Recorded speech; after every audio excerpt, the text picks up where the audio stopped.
Right, so we'll load this bad boy up. Here we go. What? Whoa! Did he just turn? That's new.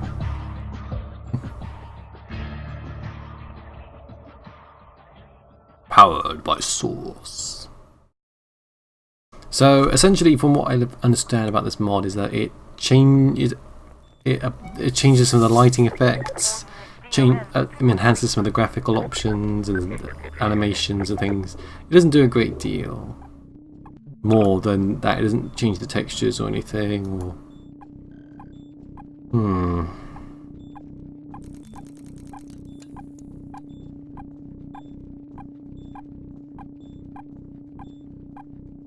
So let's see. While playing in the game in commentary mode, you'll be invulnerable to damage, and achievements will not be awarded.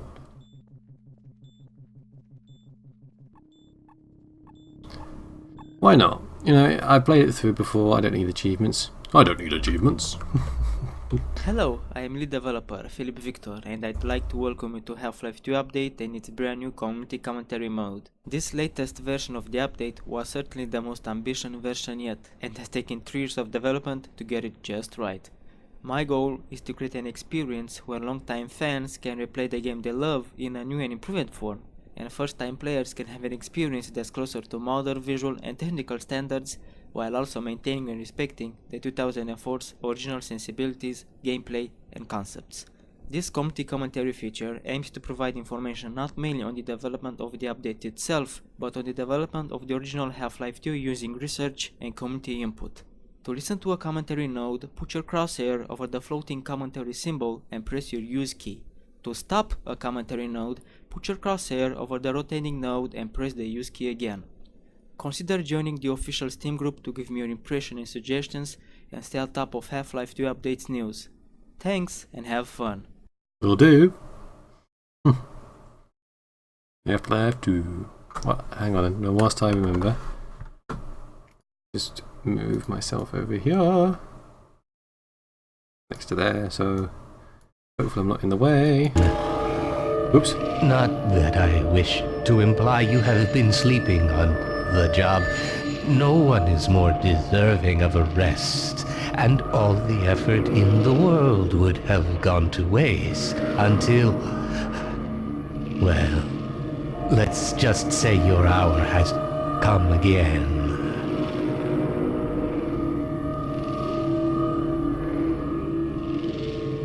The right man in the wrong place can make all the difference in the world. So the G-Man. wake up, Mr. Freeman. Wake up and smell the ashes. Ooh.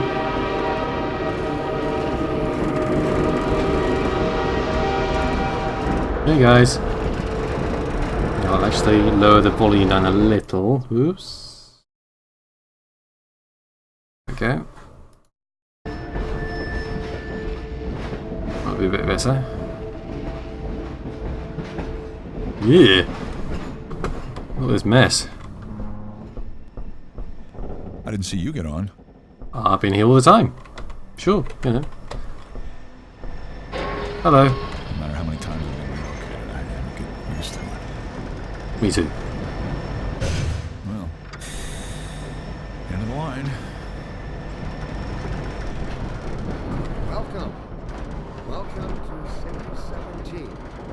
You have chosen or been chosen to relocate to one of our finest Look, jeez. Whoa.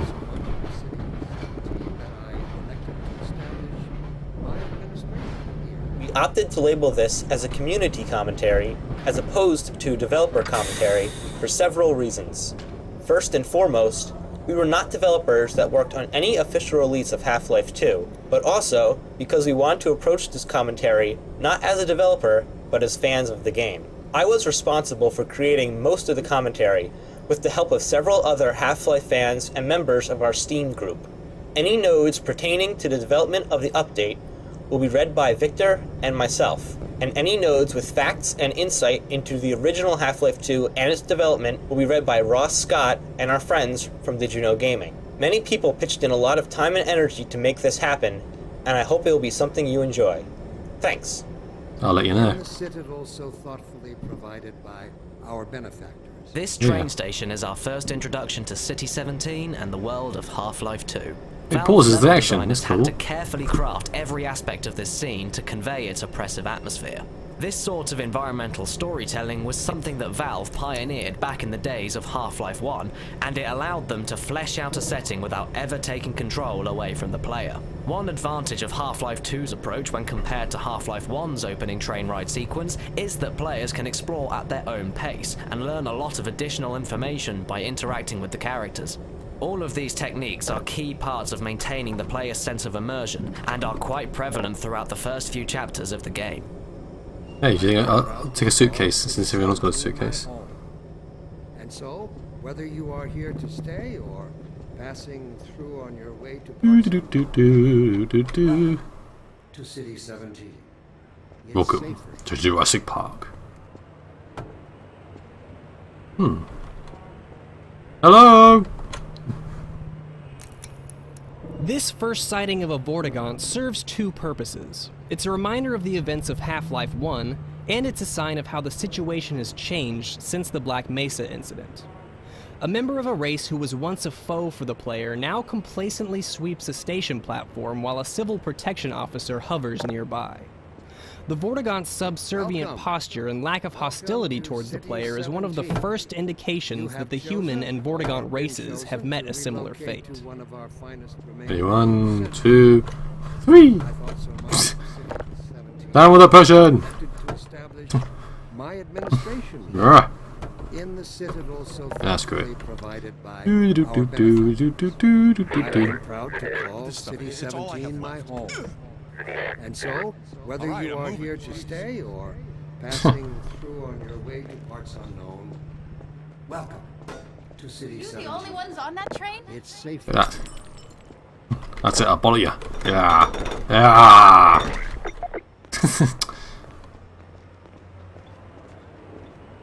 Ooh. Yeah. Overwatch stopped our train in the woods and took my husband for questioning.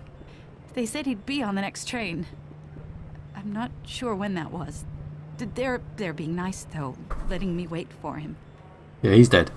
Come on with me, baby. Welcome. I'll show you a good time. Welcome to City 17. Oh, nice. Chosen or I'll give you the boot. chosen to Rah. relocate to one of our finest remaining urban centers. I thought so much of City 17 that I elected to establish my administration here in the citadel so thoughtfully provided Thirsty? by our benefactors. I've been proud to call There we go. City 17 Ooh. my home. And so, Nice. whether you are here to stay or passing Dr. Breen's private reserve. Ugh. I don't know what he's private reserve or what. It's safer here.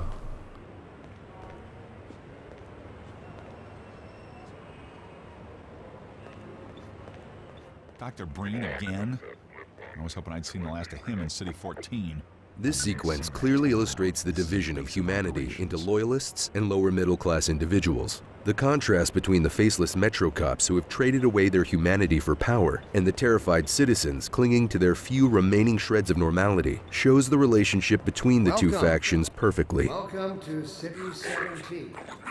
You have chosen or been chosen to relocate to one of our finest remaining urban centers. I thought so much of City 17 that I elected to establish He does look a bit like the guy from Jurassic Park. in Yeah. the citadel so thoughtfully provided by Something Ow. that is made evident over the course of the game is the Combine's treatment of Earth and everyone on it as commodities, shipping people from one place to another and harvesting them with only token regard for how their loss affects anything else. The Citizens' prison-style uniforms are some of the first indications of this, though the theme is reinforced later by the Combine's use of part biological, part mechanical synths from their previous conquests. I've been proud to call City 17 my home. And so, whether you are here No. to stay or passing through on your way to Out of my way. Fine. City 17, it's safer here. This must be a mistake. I got a standard relocation coupon just like everybody else. Hey. Hey, what's going on here? Ah! Not up there!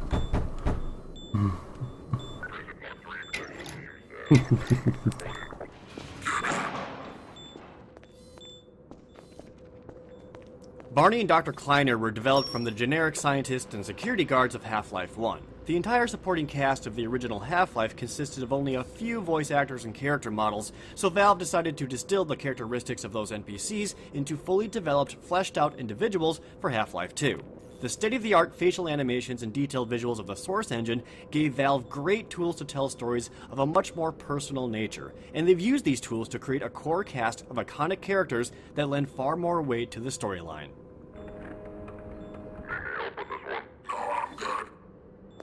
He sounds different. I'm gonna need me some privacy for this.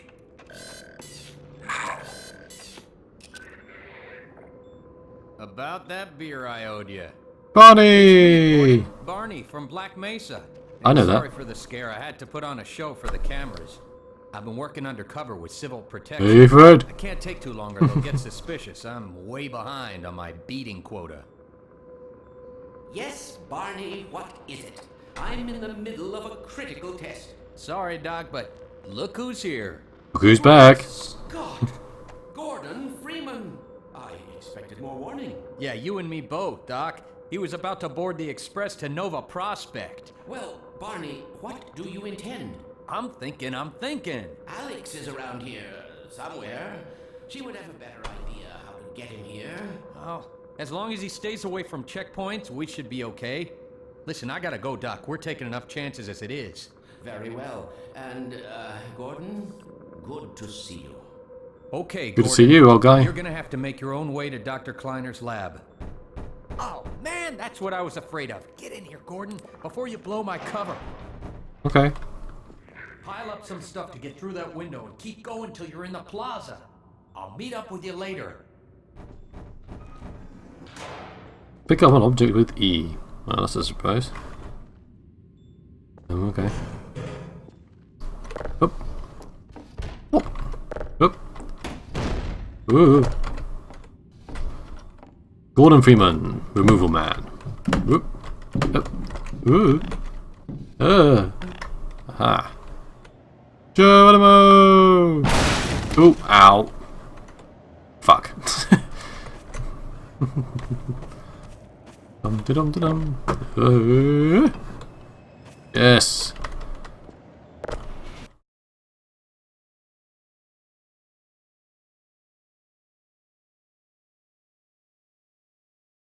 Loading. Loading. That's weird. You guys can't actually see it when they say loading.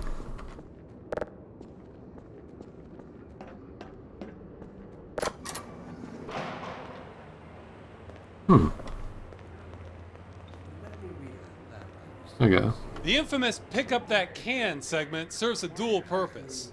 It puts the player in the place of one of this world's downtrodden civilians, while also teaching the player how to interact with this world he or she is now a part of. As this was one of the first games to pioneer fully interactive physics-based worlds, players were shocked not only because they were asked to pick up the can, but because they could.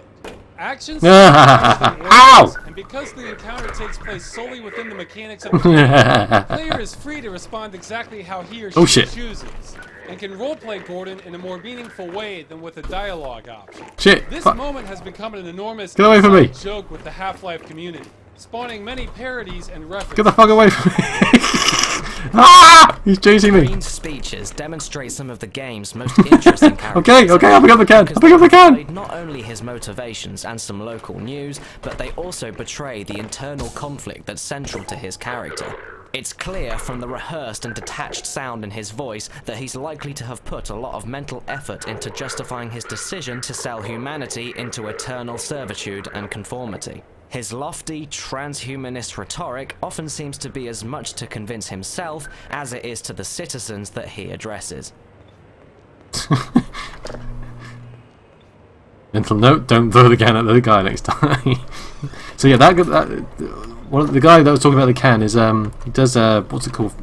YouTube series called Freeman's Mind. That's quite funny. This is the player's first view of the outside world, and the Citadel is what will immediately draw the player's attention. Since it is first viewed while aligned with the Breencast monitor atop the obelisk, it is easy for the two to be instantly connected in the player's mind.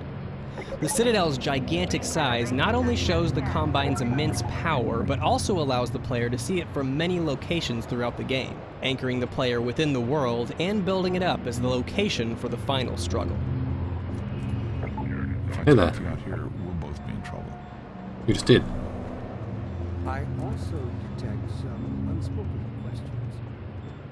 Do our benefactors really know what's best for us? What gives them the right to make this kind of decision? Stay away from the checkpoints, huh? Ever deactivate the suppression field and let us breed again? Allow me to address the Suppression field, huh?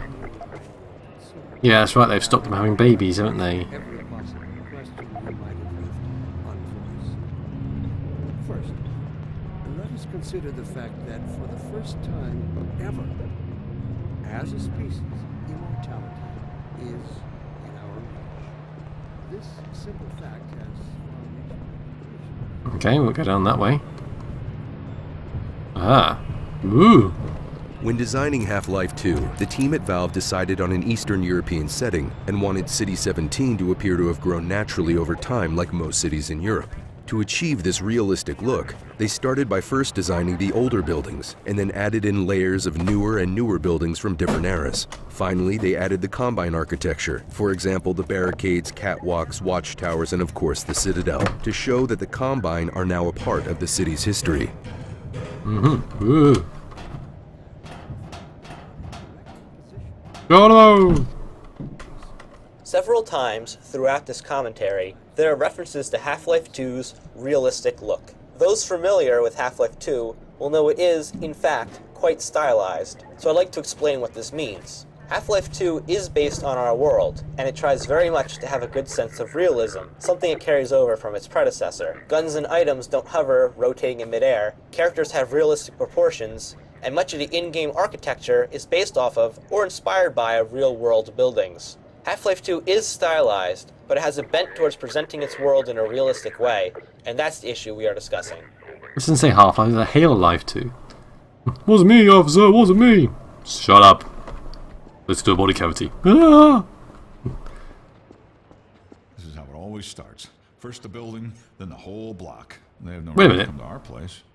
Don't worry. You look familiar. we'll find one. Weren't you on the train earlier?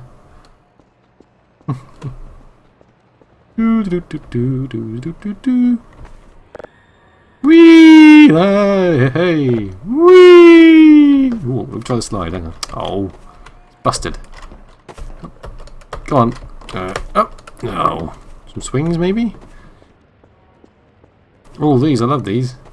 Whee! Woohoo! Ah. Anyone want a game? Woo! Whee! Swings?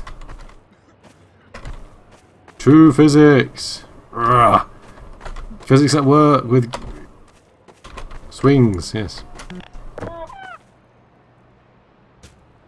Do that, Dolly. Oh. Alright, physics puzzle. Yep. Yep. Wee-hee! Okay, I'll stop messing about.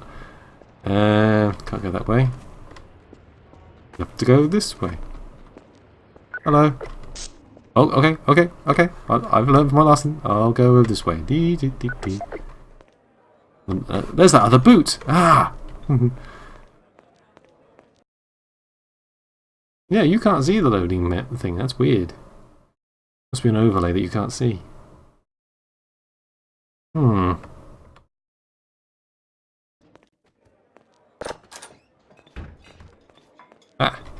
What's this one? In early versions of Half-Life 2, views of citizen life were restricted to minor window glimpses. The development team had plans for a rooftop segment, but had no existing designs for getting the player up there from the courtyards and streets.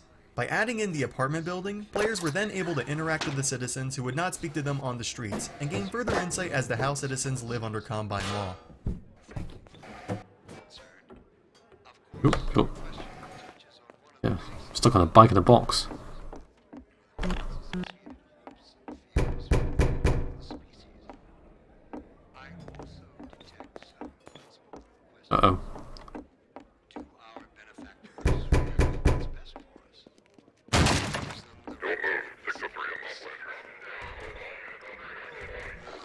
Oh shit.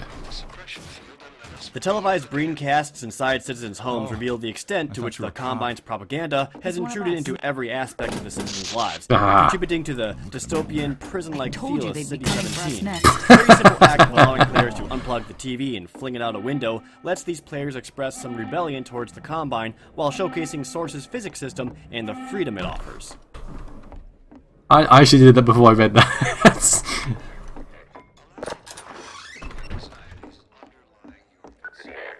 Okay, moving along. I can't take it anymore. Everything's gonna be okay. What are we Another one. Up with her. These two citizens, who are known as the sad couple or the consoling couple, show up multiple times throughout the Half-Life 2 series to illustrate the emotional impact that Combine rule has on Earth's enslaved population.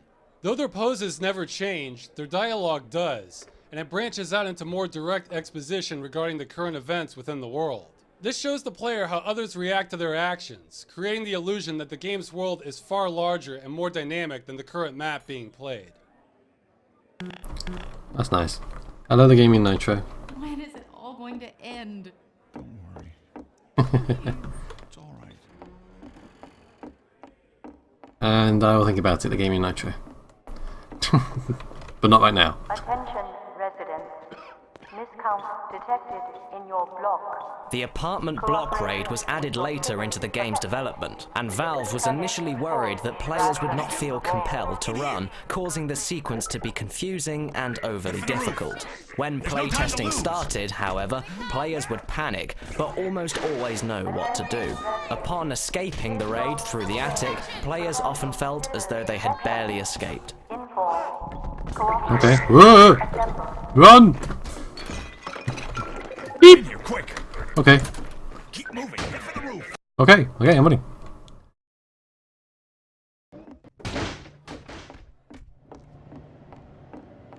Ah! Up until this point, City 17 had only been viewed by the player from the ground level. This rooftop escape provides a clear bird's-eye view of the city to greater establish the location that will become central to the rest of the game, with a nice sense of scale. The Combine air and ground forces visibly mobilizing also offers the player a brief glimpse of the stronger foes that will be confronted directly later in the game. Okay. Ah! That's just... Ouch.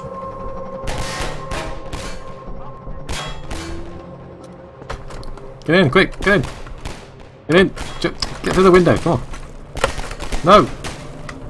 Through the window. There we go. Jesus, it took long enough. Ta-da!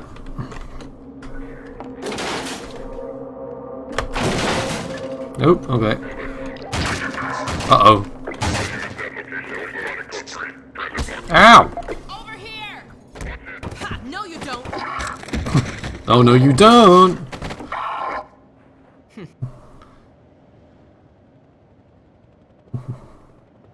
Oomph, yes. Dr. Freeman, I presume. Nope. I better hurry. The Combine can be slow to wake, but once they're up, you don't want to get in their way. Okay. Alex Vance is a character that is central to the Half-Life 2 saga. The close-up view that the player sees after she takes out the Metro cops places her into the spotlight, setting her up as a central character while showcasing Source's revolutionary facial animation technology. To ensure that the player's attention continues to be on Alex during these introductory moments, a convenient elevator ride removes any distractions from the area as the player becomes acquainted with her. Her dialogue there and in the segments that follow provide context for her character and explains her relationships to the other characters that players have already met. From Black Mesa? Your old administrator. Don't get my dad started on Dr. Breen. Through here.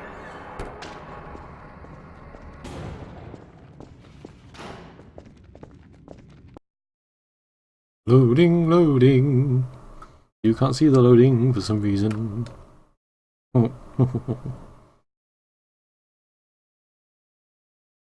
Yeah, it's a little annoying that the commentary gets in the way of the original dialogue, but hey. We'll see it. We'll see how it goes.